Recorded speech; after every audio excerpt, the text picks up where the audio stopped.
सुप्रभात बच्चों, हिंदी की कक्षा में आप सभी का स्वागत है। बच्चों, आज जो हम पाठ पढ़ेंगे वो है पाठ 15 वाक्य विचार। आज दिनांक है 13/1/2022।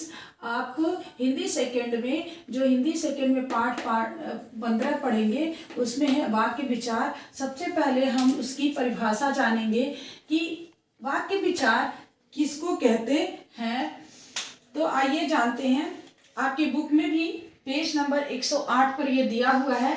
वाक्य विचार में है बड़ भाषा की सबसे छोटी इकाई। बड़ यानी अक्षर जो होती है भाषा की सबसे छोटी इकाई है। जिस प्रकार बड़ों के सार्थक समूह से जब बड़ों को, जैसे हमने ये लिखा क म ल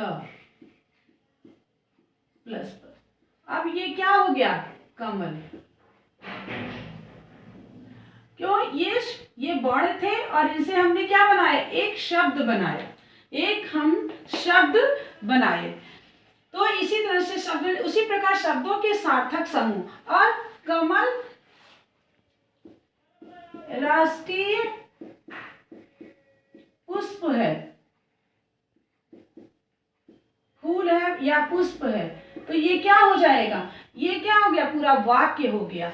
ये वाक्य हो गया जो जब इसके शब्दों के जो सार्थक समूह होते हैं, जो शब्द जब के सार्थक समूह से क्या बनते हैं? वाक्य बनते हैं। शब्दों जब वाक्य में प्रयोग होता है तो शब्द पद कहलाते हैं। और वही शब्द जब वाक्य के साथ लिखा जाता है तो वो क्या कहलाता है? पद कहलाता है। जब बड़ से क्या होते हैं? बड़ भाषा की सबसे छोटी बड़ से क्या बनते हैं? शब्द बनते हैं। और शब्दों के मेल से, सार्थक मेल से क्या बनते हैं? वाक्य बनते हैं। और वही वाक्य क्या कहलाते हैं? पद कहलाते हैं। अतः हम कह सकते हैं शब्दों के सार्थक समूह को वाक्य कहते हैं। परिभाषा क्या हुई? शब्दों के सार्थक समूह को हम वाक्य कहते हैं। अब देखो, सचिन स्कूल जा रहा है, साक्षी फोन पे बात कर रही है, हाथी गन्ना खा रहे। इन वाक्यों में प्रयुक्त सभी शब्द सार्थक है, यानी सार्थक जिनका अर्थ हो और पूर्ण रूप से अर्थ को स्पष्ट कर रहे हैं। तो इसलिए ये सार्थक समूह है, ये वाक्य कहला रहे हैं। अब है हम जो इसमें पढ़ेंगे आगे वाक्य के अंग।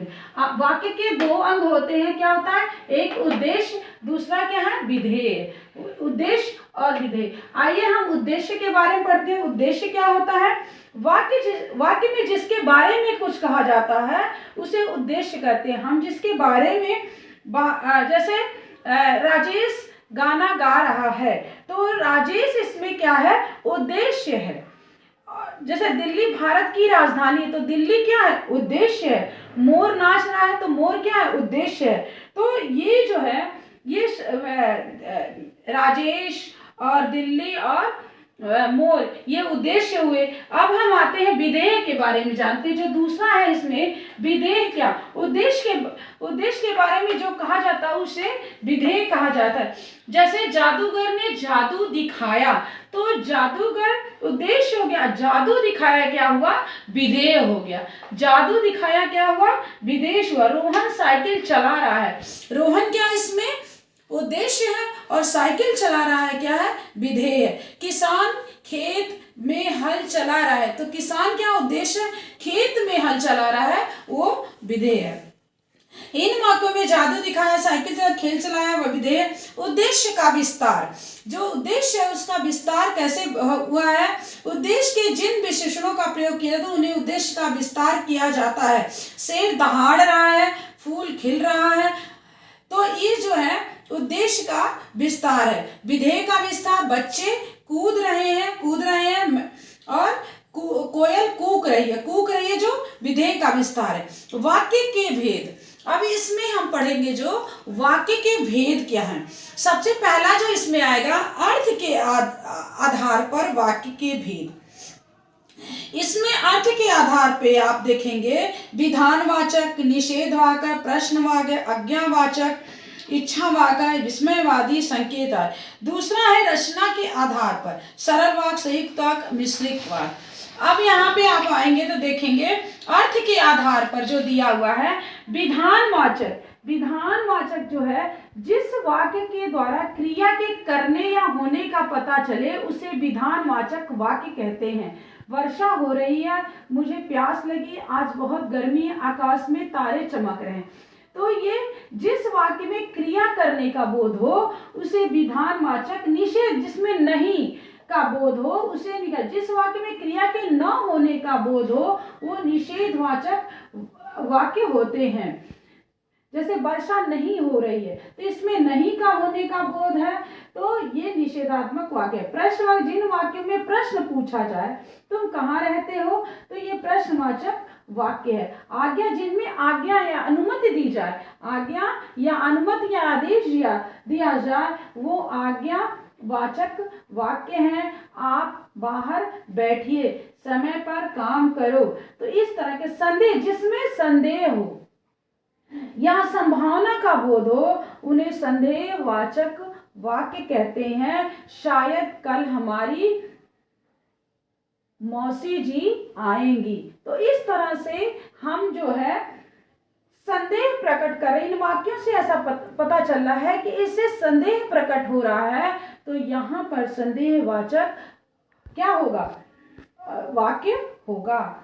इच्छावाचक, जिसमें हम अपनी इच्छा को प्रकट करते हैं, मनोकामना को, अपनी अभिलाषा को, अपनी चाहत को प्रकट करते हैं, तो वो इच्छावाचक वाक्य होते हैं। सदा स्वस्थ रहो, आपकी यात्रा मंगलमय हो, जन्मदिन की शुभकामनाएं, नव वर्ष मंगलमय, इस तरह के शब्द यहाँ पर इच्छावाचक वाक्य होता है। विस्मय आदि, विस्मय का मतलब क्या होता है, आश्चर्य करना, जिसमें हर्ष, शोक, आश्चर्य आदि भाव का पता चले उससे विस्मय आदि, अरे यह कैसे हो गया, उफ कितनी गर्मी है, इस तरह से जो भाव प्रकट करते हैं वाक्य उन्हें हम विस्मय आदि वाक्य कहते हैं।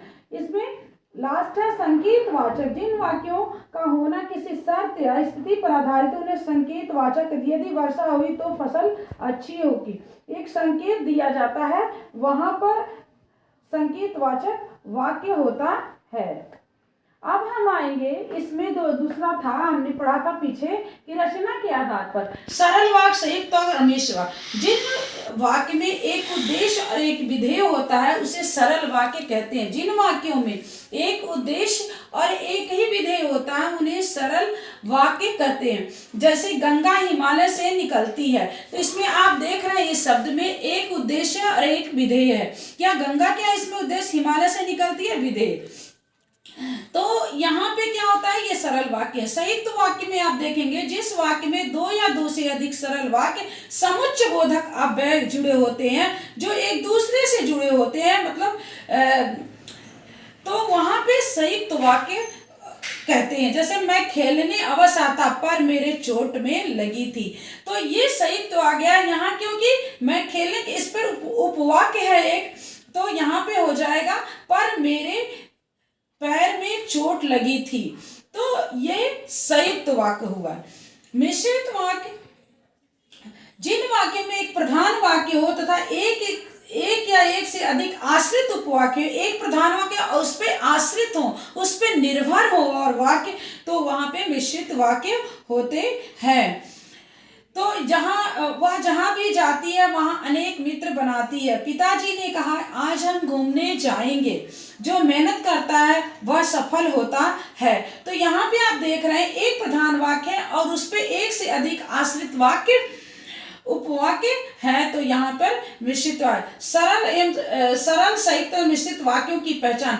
अब देखो तीनों वाक्यों की पहचान हम कैसे करेंगे, यहाँ पे आपकी दे दिए। सरल वाक्य में जब दो क्रियाएं हो तो उनमें से एक क्रिया पूर्वकालिक क्रिया होती है। पूर्व के जब क्रिया मैंने आपको पढ़ाया था, प्रयोग के आधार पर क्रिया के भेद में हमने जब आपको पढ़ाया था, प्रयोग के आधार पर कर्म के आधार पर क्रिया के दो भेद होते हैं, लेकिन प्रयोग के आधार पर जो क्रिया के उसमें पूरे जो क्रिया पहले घटित हो चुकी हो उसको हम क्या करते हैं, पूर्वकालिक क्रिया कहते हैं। जैसे बच्चा दूध पी करके सो गया, तो ये किस क्रिया का उदाहरण है, पूर्वकालिक क्रिया का उदाहरण है। तो यहाँ पे सरल वाक्य में जब दो क्रियाएं हो तो उनमें से एक क्रिया पूर्वकालिक क्रिया अवश्य होती है। दूसरा संयुक्त वाक्य में दो स्वतंत्र वाक्य, जो स्वतंत्र मतलब उन पे कोई निर्भर नहीं। वाक्य समुच्चय बोधक काव्य और तथा लेकिन आदि द्वारा जोड़े जाते हैं। मिश्रित वाक्य में एक प्रधान वाक्य तथा अन्य उपवाक्य आ सकते हैं। मिश्रित में एक प्रधान वाक्य होता है और दो उपवाक्य जो होते हैं उस पे आश्रित होते हैं, उससे निर्भर होते हैं। प्रधान वाक्य की अनुपस्थिति में उपवाक्य अधूरे रहते हैं। और जब प्रधान वाक्य जो मेन वाक्य होता है, सेंटेंस होता है, अगर वो अब्सेंस है तो ये जो उपवाक्य हैं ये क्या करेंगे, लगेंगे, अधूरे लगते हैं। तो इस तरह से हमने इस पाठ को पढ़ा। आपको क्रिया विशेषण का मैंने आपको पीडीएफ नहीं भेजा है, मैं उसका पीडीएफ भेजूंगी और इसको आप इन दोनों चैप्टरों को आप अच्छी तरह से रीड कर लेना और कोशिश करो बच्चों की खुद से भी अभ्यास कार्य करने की। जैसे मैं पूरा आपको भेज देती हूँ, आप क्लास में भी मैंने आपको एक एक करके मैं लिखवा देती हूँ, आप लिखते थे। आप ग्रामर जो है आप खुद से करने का प्रयास करा करो। जहाँ नहीं समझ में आता है वहाँ मुझसे पूछा करो। यहाँ और हिंदी राइटिंग का भी जो मैंने आपको दिया था कि हिंदी राइटिंग डेली लिखनी है, वो भी काम आप करेंगे इसमें।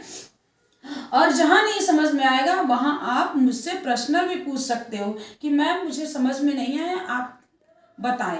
जब आप करेंगे ना तो अनेक चीज़ें ऐसी आएंगी कि हमको ये नहीं समझ में, जब नहीं करेंगे तो कुछ, तब तो सब ठीक है। जब करेंगे तभी ये चीज़ें आती है मन में कि हमको यहाँ नहीं समझ में आया, हम मैम से पूछें।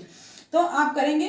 तो ये चैप्टर मैंने एक्सप्लेन किया है और क्रिया विशेषण का पीडीएफ मैंने आपको नहीं भेजा, तो मैं उसका पीडीएफ भी भेजूंगी और अभी आप इसको पढ़े ध्यान से।